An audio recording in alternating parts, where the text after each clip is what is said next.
परमजीत सिंह पम्मा ਦਾ ਨਾਮ ਪਿਛਲੇ ਕੁਝ ਦਿਨਾਂ ਤੋਂ ਭਾਰਤੀ ਮੀਡੀਆ ਔਰ ਏਜੰਸੀਆਂ ਵਿੱਚ ਇਸ ਤਰ੍ਹਾਂ ਉਛਾਲਿਆ ਜਾ ਰਿਹਾ ਹੈ ਜਿਵੇਂ ਕਿ ਉਹ ਕੋਈ ਇੱਕ ਸ਼ਖਸ ਨਹੀਂ ਹੈ ਬਲਕਿ ਪੂਰਾ ਦਾ ਪੂਰਾ ਖਤਰਾ ਹੈ। ਭਾਰਤ ਇਹ ਕਹਿੰਦਾ ਹੈ ਕਿ ਪम्मा ਖਾਲਿਸਤਾਨੀ ਤਹਿਰੀਕ ਨਾਲ ਜੁੜਿਆ ਹੋਇਆ ਹੈ ਕਿ ਉਹ ਬਰੂਨੇ ਮੁਲਕ ਬਹਿ ਕੇ ਭਾਰਤ ਦੇ ਖਿਲਾਫ ਸਾਜ਼ਿਸ਼ ਕਰਦਾ ਪਿਆ। ਸਾਨੂੰ ਸਬੂਤ ਵਿਖਾ ਪਹਿਲੇ, ਸਬੂਤ ਕਿੱਥੇ ਨੇ? ਔਰ ਇਹੀ ਉਹ ਲਮਹਾ ਹੁੰਦਾ ਹੈ ਜਦੋਂ ਫਾਈਲਾਂ ਜਿਹੜੀਆਂ ਭਾਰਤੀ ਸਰਕਾਰ ਦੀਆਂ ਹੁੰਦੀਆਂ ਨਾ ਉਹ ਖਾਲੀ ਹੋ ਜਾਂਦੀਆਂ, ਉਹਨਾਂ ਦੇ ਉੱਤੇ ਫਿਰ ਇਹ ਛਾਣ ਪੂਰਾ ਰੱਖ ਕੇ ਤੇ ਉਹ ਖਾ ਲੈਂਦੇ।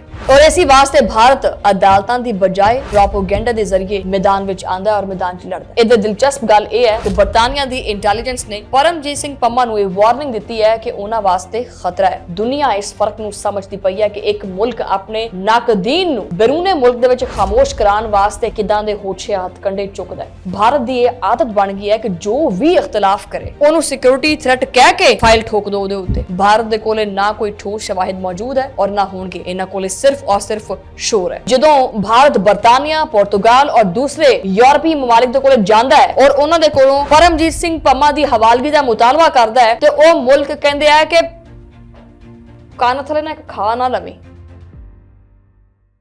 बिस्मिल्लाहिर्रहमानिर्रहीम, अस्सलाम वालेकुम नाज़रीन, तुसीं देख रहे हो 360 डिजिटल पंजाबी और मैं हां मेज़बान शुमाइल नियाज़।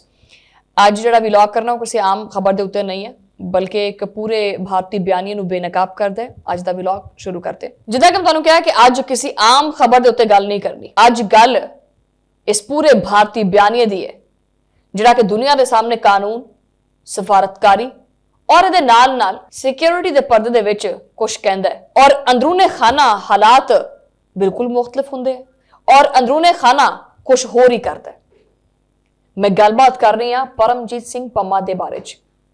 ਪਰਮਜੀਤ ਸਿੰਘ पम्मा ਦਾ ਨਾਮ ਪਿਛਲੇ ਕੁਝ ਦਿਨਾਂ ਤੋਂ ਭਾਰਤੀ ਮੀਡੀਆ ਔਰ ਏਜੰਸੀਆਂ ਵਿੱਚ ਇਸ ਤਰ੍ਹਾਂ ਚੁੱਕਿਆ ਜਾ ਰਿਹਾ ਹੈ, ਇਸ ਤਰ੍ਹਾਂ ਉਛਾਲਿਆ ਜਾ ਰਿਹਾ ਹੈ ਜਿਵੇਂ ਕਿ ਉਹ ਕੋਈ ਇੱਕ ਸ਼ਖਸ ਨਹੀਂ ਹੈ बल्कि पूरा का पूरा खतरा है। सवाल यह नहीं है कि भारत उन्होंने उत्ते इल्जामात लांदा पिया या नहीं। असल सवाल यह है कि भारत इन्हां सारे इल्जामात नूं लैके कित्थों आंदा है और इनू साबित किदां करदा है। भारत यह कहता है कि पम्मा खालिस्तानी तहरीक नाल जुड़िया होया है कि वह बैरूने मुल्क बह के भारत के खिलाफ बड़ा ही सरगर्म है, भारत के खिलाफ साजिश करदा पिया और नौजवानों नूं भड़कांदा पिया। ये सारे बड़े बड़े अल्फाज ने, लेकिन जदों भारत बरतानिया, पुर्तगाल और दूसरे यूरोपी ममालिक दे कोले जांदा है और उन्हां दे कोलों परमजीत सिंह पम्मा दी हवालगी दा मुतालबा करदा है ते ओह मुल्क कहंदे आ कि कान थले ना खा ना लवी, सानू सबूत विखा पहले, सबूत कित्थे ने? और यही वो लम्हा हुंदा है जदों फाइलां जिहड़ियां भारती सरकार दीयां हुंदियां ना वो खाली हो जांदियां, उन्हां दे उत्ते फिर ये छाण पूरा रख के ते वो खा लैंदे। इस वास्ते परमजीत सिंह पम्मा की हवालगी की कोशिश नाकाम होंदी है।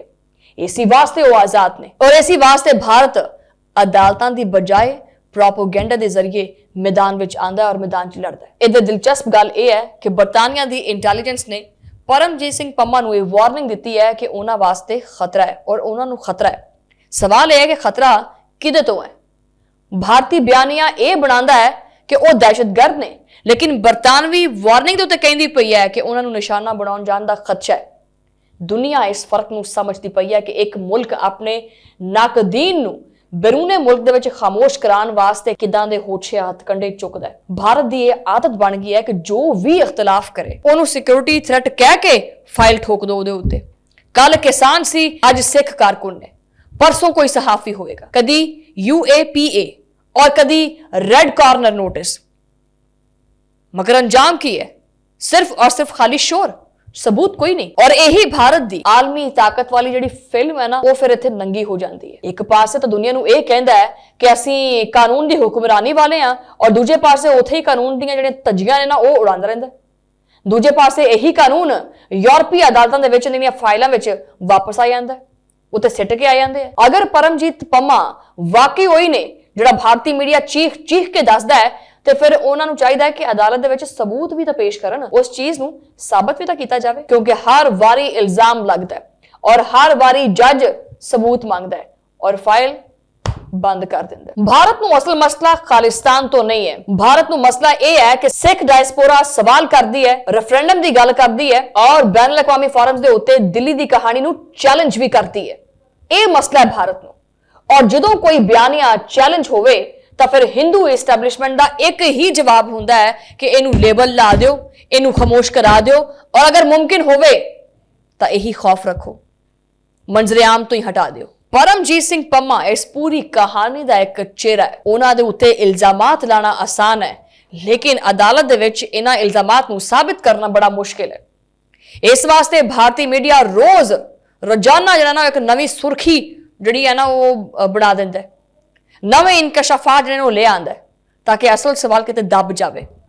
ਭਾਰਤ ਦੇ ਕੋਲੇ ਨਾ ਕੋਈ ਠੋਸ ਸ਼ਵਾਹਿਦ ਮੌਜੂਦ ਹੈ ਔਰ ਨਾ ਹੋਣਗੇ। ਇਹਨਾਂ ਕੋਲੇ ਸਿਰਫ ਔਰ ਸਿਰਫ ਸ਼ੋਰ ਹੈ। ਪਰਮਜੀਤ ਸਿੰਘ ਪੰਮਾ ਦੇ ਬਾਰੇ ਚ ਵੀ ਉਹੀ ਹੋਛੇ ਹਥਕੰਡੇ ਇਸਤੇਮਾਲ ਕੀਤੇ ਜਾ ਰਹੇ ਨੇ ਜਿਹੜੇ ਕਿ ਇਸ ਤੋਂ ਪਹਿਲੇ ਖਾਲਿਸਤਾਨੀ ਲੀਡਰਾਂ ਦੇ ਬਾਰੇ ਚ ਕੀਤੇ ਗਏ। ਅਗਰ ਤੁਹਾਨੂੰ ਇਹ ਨਹੀਂ ਮਸਲਾ ਹੈ, ਕਦੇ ਤੁਸੀਂ ਕੈਨੇਡਾ ਤੇ ਦਬਾਅ ਪਾਉਂਦੇ, ਕਦੇ ਤੁਸੀਂ ਬਰਤਾਨੀਆ ਤੇ ਦਬਾਅ ਪਾਉਂਦੇ, ਇਹੀ ਤਰੀਕਾ ਰੱਖਿਆ ਹੋਇਆ। ਵੈਸੇ ਬਹਰਹਾਲ ਇੱਥੇ ਇੱਕ ਚੀਜ਼ ਮੈਂ ਵਾਜ਼ਿਹ ਕਰ ਦੇਵਾਂ, ਅਗਰ ਪਰਮਜੀਤ ਸਿੰਘ ਪੰਮਾ ਕਸੂਰਵਾਰ ਨੇ ਤੇ ਅਦਾਲਤਾਂ ਮੌਜੂਦ ਨੇ, ਕਵਾਨੀਨ ਮੌਜੂਦ ਨੇ, ਸ਼ਫਾਫ ਟ੍ਰਾਇਲ ਕਰਾਓ, ਔਰ ਅਗਰ ਨਹੀਂ ਤਾਂ ਫਿਰ ਭਾਰਤੀ ਮੀਡੀਆ ਨਾ ਆਪਣਾ ਮੂੰਹ ਬੰਦ ਰੱਖੇ।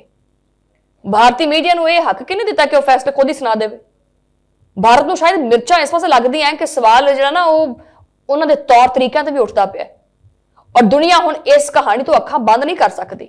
ਆਪ ਪਿਛਲੇ ਦਿਨੋਂ ਮੈਂ ਵੀਡੀਓ ਦੇਖੀ ਹੈ ਕਿ ਇੱਕ ਸਿੱਖ ਨੌਜਵਾਨ ਨੂੰ ਉਹਦੀ ਪਗੜੀ ਜਿਹੜੀ ਉਹ ਲਾਈ ਗਈ ਹੈ ਹਿੰਦੂ ਲੜਕਿਆਂ ਦੀ ਤਰਫੋਂ,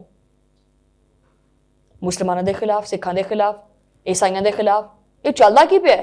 ਆਪਣੇ ਗਰੇਬਾਨ ਚ ਝਾਂਕ ਕੇ ਵੇਖੋ ਪਹਿਲੇ। ਆਏ ਰੋਜ਼ ਸੁਬਾਹ ਸ਼ਾਮ ਪਾਕਿਸਤਾਨ ਪਾਕਿਸਤਾਨ ਪਾਕਿਸਤਾਨ। ਬਹਰਹਾਲ ਇਹ ਵਲੌਗ ਇੱਥੇ ਹੋ ਗਿਆ ਖਤਮ।